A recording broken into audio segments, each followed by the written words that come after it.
Hi, I'm Ashley. Let's dive into some key definitions that will set the stage for understanding the scope of telehealth. On this slide, we'll explore the terms telehealth, telemedicine, and virtual care, all of which are related but serve distinct purposes. Telehealth is the broad use of technology to provide healthcare services remotely, including education and administrative functions. Telemedicine is a subset of telehealth focused only on remote clinical care, such as a diagnosis or treatment through video consultations. Virtual care is an umbrella term for all types of remote interactions between patients and providers, such as using a patient portal to message your doctor.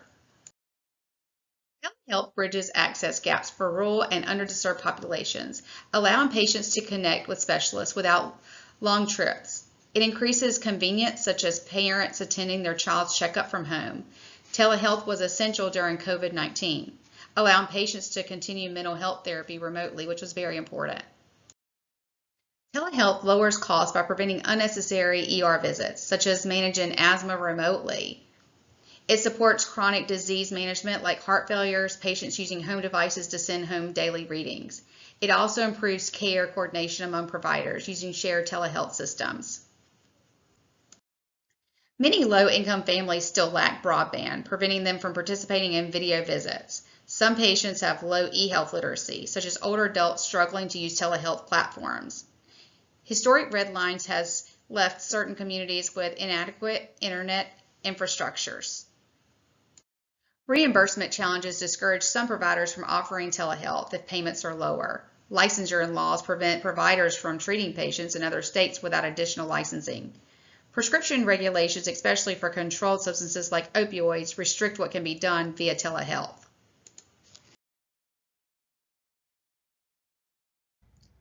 In the United States, many laws, rules, and regulations help govern the overall practice of telehealth.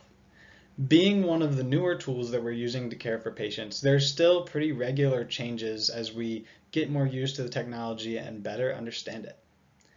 Many of the regulations that come into play here are common ones that are used all across healthcare. A few of the examples here are Medicare and Medicaid regulations that determine what will be covered by Medicare and Medicaid, including elements of telehealth. Also HIPAA, privacy, the Cures Act promoting data sharing, and the Ryan Haight Act governing what kinds of medications can be delivered in different times of visits, all impact how telehealth is conducted and what can be shared and done during the visits. We also have to pay close attention in telehealth to physician licensure. As physicians have to be licensed in both the state where they are sitting and providing care, but also in the state where the patient is sitting and receiving care. On top of some of those more general healthcare regulations, there are also more rules and stipulations that apply more specifically to telehealth. A lot of that guidance came during the COVID-19 pandemic when we declared a public health emergency, and it was necessary to allow some more flexibilities to help treat patients and keep people safe. One example of this is the Office of Civil Rights chose not to impose some penalties for HIPAA violations during that public health emergency period to encourage the use of remote communication technology in good faith, even if some of those technologies did not fully comply with HIPAA rules. Another example of that is the DEA's COVID-19 telemedicine flexibilities for prescription of controlled medications. That relates specifically primarily to the Ryan Haight Act, where we're dealing with prescribing laws and what can be given to patients after a visit. That regulation loosened some of those Ryan Haight Act regulations and allowed more flexible prescribing of medications. That regulation was also just extended and will last until the end of this year, 2025. Now, as Mr. Burke is preparing for his telehealth visit with the neurologist at the tertiary health system, CCMH will need to share some of his data to make sure that they can provide appropriate care. As part of information sharing, CCMH will first need to share the clinical referral data as prescribed by the US CDI and the Office of the National Coordinator. Well, first one include the patient demographics. So that's going to include all your demographic info, like the patient's name, date of birth, address, gender, preferred language, any interpreter needs, and more, all sorts of things like that. We'll also need to have information about the referring provider and facility, namely the contact information, the names of the providers that have seen Mr. Burke, so that the neurologist can get in touch with them if necessary. It's also going to be very important to include our clinical information and medical history for Mr. Burke. That neurologist is going to need to be aware of any allergies, medications, any medical history or current problems that may impact Mr. Burke's care plan. Included in that, we'll also want CCMH to share any stroke symptoms or after effects that Mr. Burke is experiencing, as well as the results of any testing or evaluations that have been conducted. Lastly, on the referral side, it's also typical to include referral objectives to explicitly state, why are we sending you this patient? What are we hoping to achieve by sending this patient to you? In addition to that clinical referral data, we'll also include some social determinants of health information as prescribed by the US CDI. Social determinants of health are the conditions and the environments where people are born, live, learn, work, play, worship, and age that affect a wide range of health, functioning, and quality of life outcomes and risks, according to Healthy People 2030 and the U.S. Department of Health and Human Services. According to the Office of National Coordinator, some of the standard social determinants of health information that should be shared. First is the Social Determinants of Health assessment. That assessment looks into all kinds of elements, but there's a big focus on food, housing, and transportation security. Next is the social determinants of health problems, and that includes any health issues that are related to social determinants of health issues like homelessness or food insecurity. So any issues that are coming from those circumstances. Social determinants of health interventions are any actions or services that are taking place or addressing the called out social determinants of health problems. So some examples of that might be sharing information about a food pantry or referring a patient to a non-emergency medical transportation program to help them get to their appointments.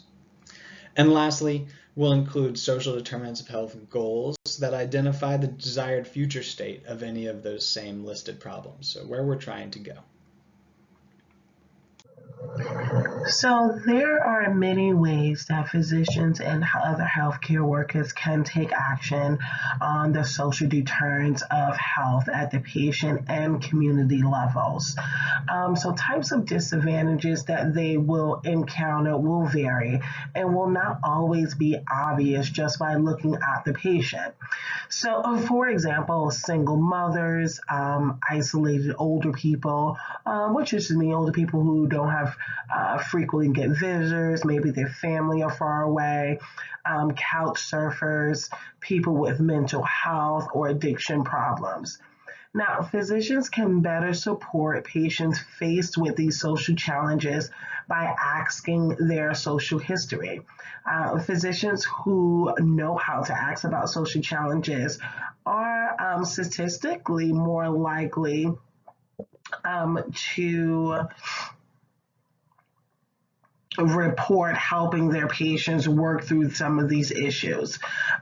For example, a simple screening question that has proven to be helpful in these situations was, do you ever have difficulty making ends meet at the end of the month? Now, it is a sensitive question, but it is specific to identifying patients living below the poverty line.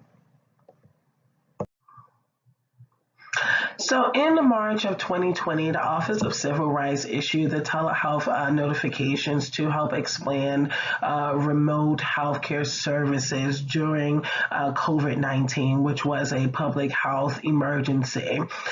This allowed for providers to use non-public facing platforms like Zoom or FaceTime, even if it didn't fully meet the HIPAA standards. Now, as long as they were delivering in good good faith, OCR also released a frequently asked questions to help clarify how providers could stay compliant once the emergency ended. Now, under the frequently asked questions, there was some specific things that were addressed, one of it being audio only telehealth, which is prevented by providers, but must take reasonable steps to protect patients' privacy. So that means like using privacy settings when possible, avoiding the speakerphone, and also verifying patients' identity. Now, they must ensure effective communication as well for patients with disability or limited English proficiency.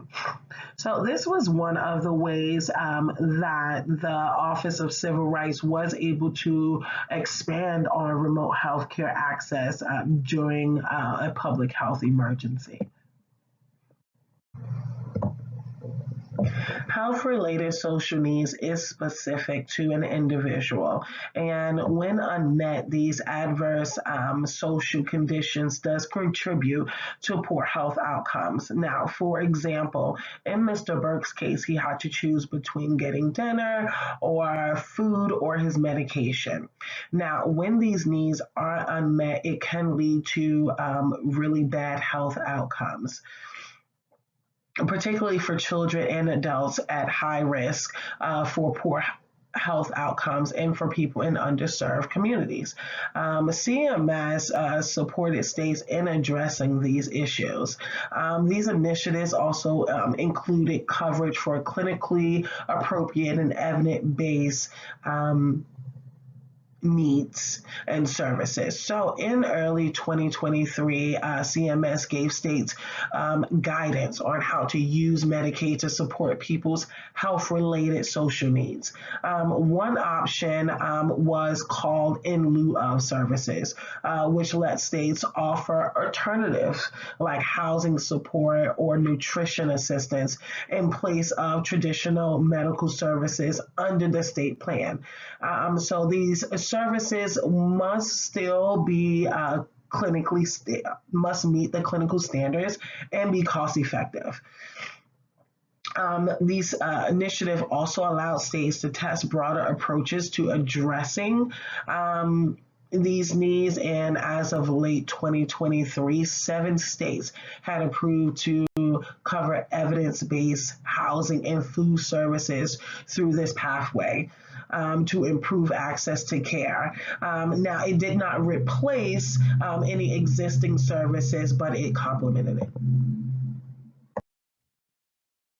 While telehealth might seem like a modern innovation, forms of telemedicine have existed since at least the early 1920s and were relatively widely used by the 1950s. The medical community recognized its potential long ago, but it truly began to grow with the advent of the internet and the unfortunate public health emergency, which was COVID-19. We really had some areas of opportunity for Medicare telehealth coverage from the United States CMS and regulatory guidelines. Some of those biggest ones being geographic and facility limitations. Patients had to be in designated rural areas or health provider shortage areas and physically present in specific healthcare settings, like a physician's office. Technology restrictions as well really put an impact on those reimbursement rates. Telehealth visits typically required two-way audio-video communication. Audio-only phone calls were generally not permitted, and with very limited exceptions. Provider and service limitations. There were restrictions on the types of providers who could offer telehealth and a limited list of services that could be reimbursed by a coding and definition guideline. Lower payment rates for practitioners as well. CMS rationalized these for a really long time by suggesting that the expenses for delivering telemedicine should be less than an in-person visit, creating a financial disincentive for physicians. So, however, the telehealth only became mainstream really during that COVID-19 public health emergency, largely because the pandemic greatly increased the demand and the need for telehealth services very quickly, as the diseases spread through interpersonal contact. Since March of 2020, as you can see from the graph on before you, the use of telehealth has dramatically increased. For example, 28 million Medicare beneficiaries, about 2 in 5, used telehealth services during the first year of the pandemic, and this represented an 88-fold increase compared to the prior year. Approximately 742,000 providers billed for a telehealth service in that time frame. While utilization has since declined since 2020, it remains higher than pre-pandemic levels, with over 12.6 of Medicare beneficiaries still receiving a telehealth service in the last quarter of 2023. Addressing fraud and abuse in telehealth. The rapid expansion of telehealth during the pandemic, coupled with a temporary pause in some program integrity activities, really raised concerns about fraud, waste, and abuse. The Office of Inspector General, OIG, identified that 1,714 providers whose billing for telehealth services during the first year of the pandemic posed a really high risk for Medicare. These providers billed for services for about 500,000 beneficiaries, totaling in $127.7 million in Medicare fee-for-service payments. The OIG identified 7 measures indicating potential high-risk billing, which included billing both a telehealth service and facility fee for most visits, always billing telehealth service at the highest, most expensive level, which is known as upcoding, billing telehealth services for a high number of days in a year, repeatedly billing both Medicare fee-for-service and Medicare Advantage plans for the same service, billing a high average number of hours of telehealth per visit, billing for telehealth services for a high number of beneficiaries, billing for a telehealth service and then ordering medical equipment for a high proportion of beneficiaries, a practice linked to known fraud schemes. And to address these issues, the OIG recommended that CMS strengthen monitoring and targeted oversight of telehealth services, provide additional education to providers on appropriate billing, improve the transparency of incident to services when clinical staff primarily deliver telehealth services, identify telehealth companies that bill Medicare, and follow up on the identified high-risk providers that were found within this report. Now, what's interesting is that the American Hospital Association noted that yes, we need to pay attention to these fraud practices and have potential areas of risk and mitigation in place, but from the report for the overall Medicare claims that were processed during that time, there was only about 0.2% of telehealth providers that were potentially identified as high risk for fraud. With that being said, we want to make sure that we are still addressing these fraudulent claims, but we are also still pushing this initiative forward with such a low volume when it comes to telehealth services, because it is such a vital area of opportunity to uplift those healthcare and social disparities of health. CMS is actively engaging with technology to combat fraud and abuse in telehealth. The Centers for Medicare and Medicaid is harnessing explainable artificial intelligence, specifically machine learning models. One of the prime examples of this is the FDOC pilot, which ran from March 31st to May 1st of 2025. It's the Fraud Defense Operations Center. And what it was almost a war room-like situation, utilizing AI and data-driven analytics to proactively detect these fraud cases in real time. And they were able to identify almost 105 million in payments, and they suspended them during this pilot. And from the success of the FDOC, they wanted to keep expanding that initiative, and so they have offered, as of August, the Crushing Fraud Chili Cook-Off competition. And it's just a market-based research challenge aimed at translating these AI and ML detections into novel indicators of fraud. The goal is to develop innovative, scalable technologies that reduce labor-intensive process while still keeping humans meaningfully in the loop for effective oversight and interoperability.